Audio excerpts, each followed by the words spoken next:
quick rundown of the case before I power it on for the first test with everything assembled. Up top, there's USB 3 ports that are not connected to anything. USB 2 ports. This one goes to the undammed USB decoder board, so that's player 1. This one doesn't go anywhere. It is routed to the connector that would fit on another USB dammed decoder board, but I don't have one for player 2. I'm not sure if that would be something that I'd ever take this somewhere and have 2 people playing. So I didn't buy the second USB decoder board, but this port is still routed all the way down to a plug, so if I do get another USB decoder board, I just plug the cable into it and this port will be active for player 2. This is an eSATA connection, which is not wired to anything. Here we have a speaker. That's line audio out in stereo, so you can connect that to a powered speaker to get audio output. This is a microphone jack that is not hooked up to anything. Reset switch, not hooked up to anything. PC power switch, which I just wired up to turn the unit on. I was debating whether I should do that, or actually I think, is this the power? This is the power switch. This is the reset switch. Wired it up so it'll turn the PC on. Debated about whether I should do that or not, or just leave it so it's the back power supply switch that turns it on, but I figured since everything else is up here, I might as well wire that up, and it only took about less than half an hour to do. This was originally with the case, so you could plug a hard drive into the top of the case. I took the circuit board out. It occupied this backspace here that went to the motherboard to support plugging a hard drive, SATA hard drive, right into this open slot. And instead, I bought this HDMI housing, which takes an HDMI cable into the back and then an HDMI cable into the front. So all you do is fold that back and put an HDMI cable in there, and you've got your video out. That is a little metal insert that I took and I cut a circle, and one of the holes for a screw, the other one was an existing hole that held the PCB in for the SATA hard drive connection that came with the case. So your outputs are all there. This is a 3D printed drive bay cover, which I've mounted a momentary push button wired to the Naomi test and service. When I say wired to the Naomi test and service, they go to the JVS IO or JVS bridge from Tucson Logic. These do not need to go to the USB decoder board because they're not USB, they're actual physical switches. You just wire test, service, and I have a ground wire that is looped between the two. So those 3 wires plug into test, service, and ground on the Tucson Logic JVS bridge. So you have easy access to those if you need those. Say you played a horizontal game last and then you want to play a vertical game, you actually have to go into the test menu and tell the Naomi that it's in a vertical cabinet instead of a horizontal cabinet, so you do need to use those buttons occasionally. Going around here to the drive bays, a little bit dark, but up there you can see I got a thin and short HDMI cable, and it plugs in really nicely to that HDMI housing that I've mounted in the case. If I'm not worried about that falling out, it snaps in there really nice, but I could put like hot glue or something around it if I was worried it was going to fall out, but it's really in there tight enough that I don't think it's going to fall out. Here are 4 wires for the test, service, and ground. The reason there's 4 wires is this is just a spare wiring harness that I had that already had 4 wires populated. 2 of them go to the same pin, so that's the ground. So each one has a ground wire and then a wire for test and service. And they go down here, and that's where the 2 ground wires are connected to the same pin here. So coming out of this side of it, there's 3 wires that go to the JVS I/O bridge, a ground, a service, and a test. And I can't pull this out without disconnecting the wires. This is the USB cable that goes from the JVS bridge to the Naomi. This is a micro USB connector that I made that goes to one of the PC's Molex power. And then the USB DAM decoder is behind, so they're all mounted on a piece of wood that's mounted to this drive cage. So if I unplug everything, I can just pull it out and work on it, wire up more pins, change pins around if I want. There's not enough room for another undammed decoder, so if I went to a player 2, I'd have to mount it somewhere else and then run wires up to this player 2 header on the JVS I/O or JVS bridge. Down here also, again, removable if I take out the cables, is Raspberry Pi. I had a 3D printed case, a white one, when I started the project that had the screen with buttons so you could select games right on the Raspberry Pi, but because I'm mounting it in here and will be using its Wi-Fi hotspot to select games to load on my phone, I don't need that screen. So I printed a smaller case. This case has hexagonal openings all across the top of the case and the bottom of the case. And I've got a heat sink on the Raspberry Pi. And I've made sure, might be able to maybe see, there's a 140 millimeter intake fan in this area. And this is going to get airflow from it. So hopefully that'll keep it cool enough. This bay here is empty. This is where I would put player 2 USB decoder if I end up getting one. And then I'll just route the wires probably through the back and up into this JVS I/O with a connector somewhere in line so I can unplug it from the back and remove this or this separately so it's not permanently connected from here up to here. This is another unused bay just in case I need something there, and this is my wiring mess.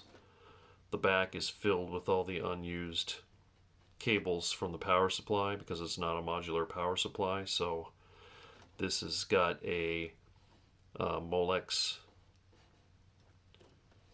power rail line in it that's plugged into this, which is my homemade plug that plugs into it and powers the HDMI, the VGA to HDMI converter, and the Tucson Logic JVS bridge. I've got another one back in there that powers the Raspberry Pi, and there's another one that goes to the top of the case that will turn the case light on just because it was there.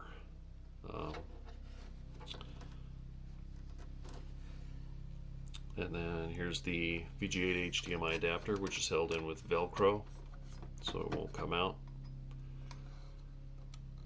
This is the one thing I'm waiting for, audio. I've got audio going to the VGA to HDMI adapter. I also have audio going up to the top of the case, as I said earlier. What I've done is I've ordered some RCA splitters so I can run the Naomi sound output to both the cabinet and this HDMI box. That's what this one is here. The one that goes, the other end goes to the HDMI box, so they'll both be connected. So if I take it somewhere where there's a TV or a monitor with speakers, that audio is coming out from the HDMI box. And if it's somewhere that doesn't have speakers in the monitor, then you can use the stereo jack on the top of the PC. So it works either way. This, again, part of what's stuffed in here for the wiring is some of the motherboard connector for the PC power supply that goes into the adapter that I made that plugs power into the Naomi. Here is a monoprice thin short VGA cable that I got to put in here instead of the giant one that comes with the Naomi that's made for an arcade cabinet, long enough for the Naomi to be in the bottom of an arcade cabinet and the VGA plug to make it to the monitor in the upper part of an arcade cabinet. You can see some of the wire management with the large wires that go to the back, which is why my wire management isn't as nice as it could be, because PC power supply has 2 plugs for video card that go out the back and are secured in the back side of the case. It has 2 strings of SATA connectors, power connectors, that go out through there and are secured in the back of the case. It has the one other Molex string of connectors going out and secured excuse me, in the back of the case, and that took up so much of the room in the back of the case for wire management. That's why this area is a bit unsightly, because that's where I had to put the other Molex string and some of the extra wire for the PC motherboard connector, because normally in a case those usually, if you're doing wire management, usually like go out the back panel there, come in the back panel over here and plug into the motherboard. So they're fairly long cables, and I just needed it to go this far, so it actually goes in here, loops around, and then comes back out to here where my adapter plugs in, which of course gives you additional length and goes up there. This again is the input from the Tucson Logic JVS bridge. So this USB cable goes from here out the back. Some of the extra cable gets wound in here, and then it goes up here to, as I said, this cable right here that goes into the JVS bridge. And then you've got the blue network cable that again goes out the back of the case. So you can see the bright blue there, extra cables kind of down in there, and then it plugs into the Raspberry Pi. So the Raspberry Pi, on your phone, you select what game to send to the Naomi. It sends it over this connector and into the DIMM unit. And that's the main guts of it. I think I said before, the Naomi is screwed to that 1/8 inch thick MDF board, and then there are nylon lock nuts and bolts that I drilled 4 holes in the back of this PC case to secure that board to the back of the PC case. So it is modular. I can pull that board out and swap the Naomi for another one if I need to, or then work on the Naomi. I have swapped the fan out in the Naomi with one that is quieter. It also has less airflow.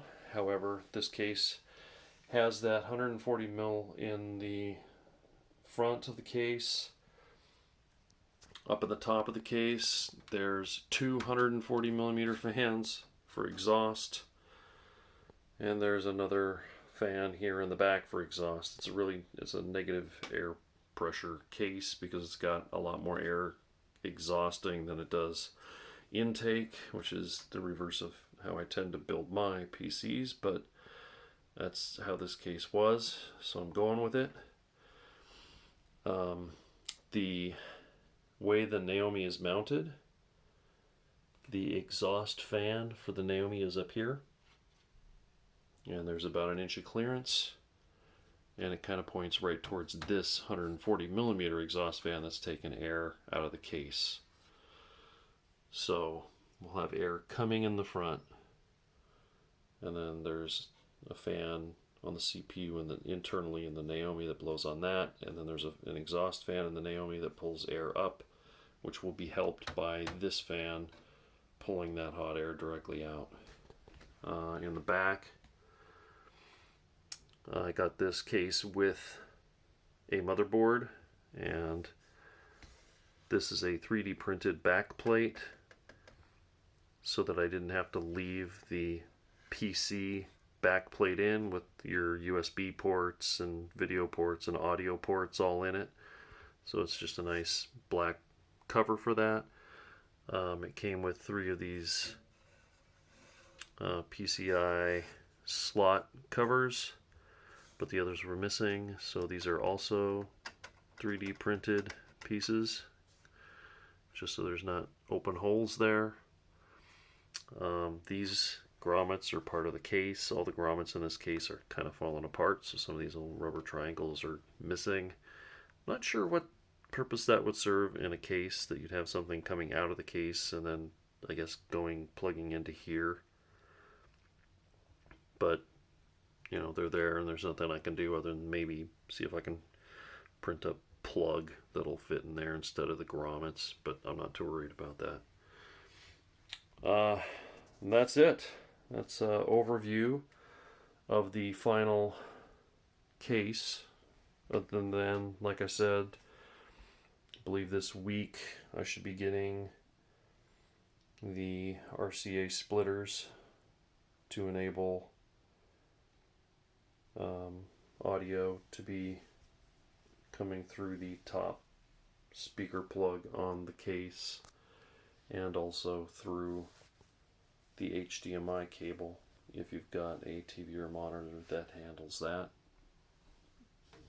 I don't know if I can, probably can't put this on with one hand, but again, 3PC case, came with a window on the side and a vent,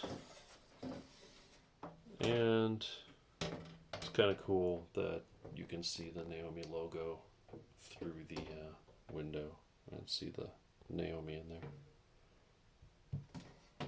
So that's an overview of the final layout for this case, and I have not turned it on since I got this done, so that's my next step. I did change things around. Like I said, the Raspberry Pi doesn't have its video anymore. It's LCD screen. And I rewired the JVS bridge. I did test the service buttons on my controller, but I haven't tested the ones I mounted in front of the cab. I tested them with a in front of the PC case. I tested them with a multimeter, and they do work. They're functional switches. So as long as I wired that up right, that should be fine. I am now powering the USB decoder board off of the JVS bridge, so that you can see that micro USB connector provides 5 volts to the JVS bridge, and then I'm taking 2 of the pins from the back of where you can see all those DuPont connectors with the wires.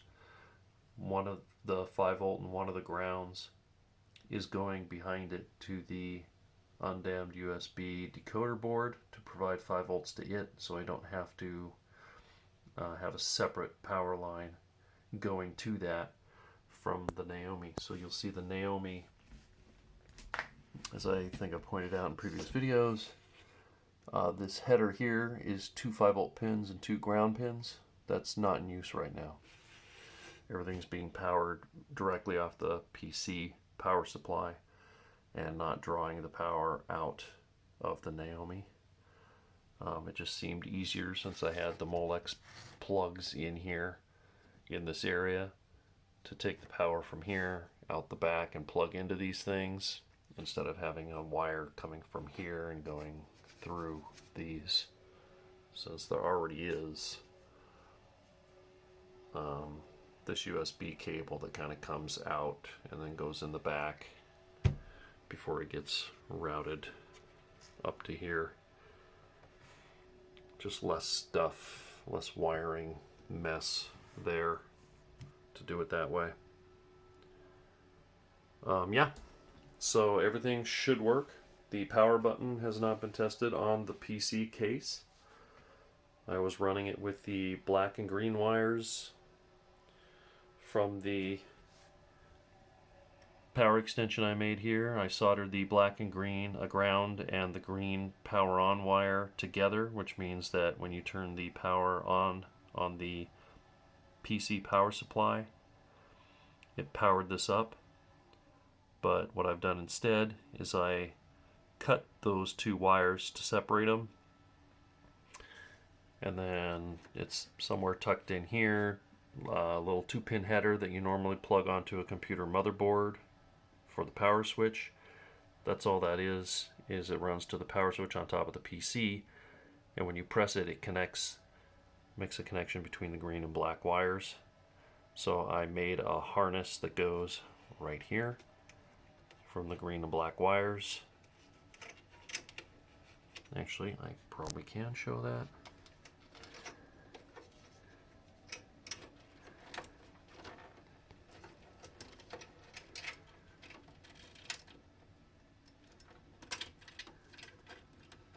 It's tucked in there pretty good. There. So this is part of the PC case. Every case you get usually has that, right? Plugs into the motherboard to start it.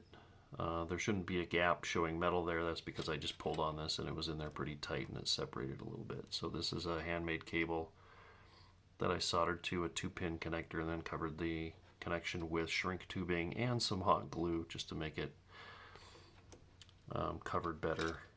And then it plugs all the way into that switch, so there's no wire showing. That's just, again, because I'm pulling on it.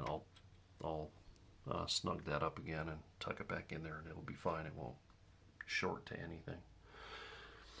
So that's it. That's an explanation of how everything is now laid out in the case. Everything fits. Looks fairly clean. Again, wire management is a bit of an issue just because there's so much on that power supply that I don't need. That's taking up room in the back of the case. But it should be fine. Even with those wires in the bottom, there should be enough airflow going in. And there's definitely enough airflow going out with the more than double the number of fans exhausting air out the top and then the back, that it should stay cool. I did test the fans.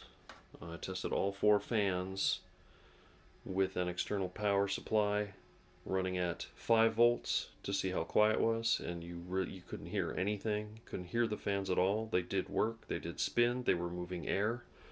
So I thought, okay, I know that's doable. But then I decided to try it hooked up to 12 volts, and they were still so quiet you couldn't hear them. Now that was individually. I haven't turned it on with them all 4 connected together and running, so that obviously will be a little bit louder, but they were so quiet that I'm sure even running at 12 volts, they're still going to be super quiet. And the amount of air that they moved was not like huge, which of course part of the reason that they're quiet is because they are large fans that have a low revolutions per minute. So they're not going to push as much air as a faster moving fan, but that's fine because there's so much, fans are so large, they'll be pushing enough air just fine, and being able to run them slow like that so that they're quiet is perfect for this case. And then the loud Naomi fan replaced with a quieter, slightly slower, well, not slightly slower, it is a slower fan, noticeably slower, but it does again move air, and it'll be directed at the exhaust, which will help pull the air out even more efficiently. I don't think there'll be any overheating issues. So there we go.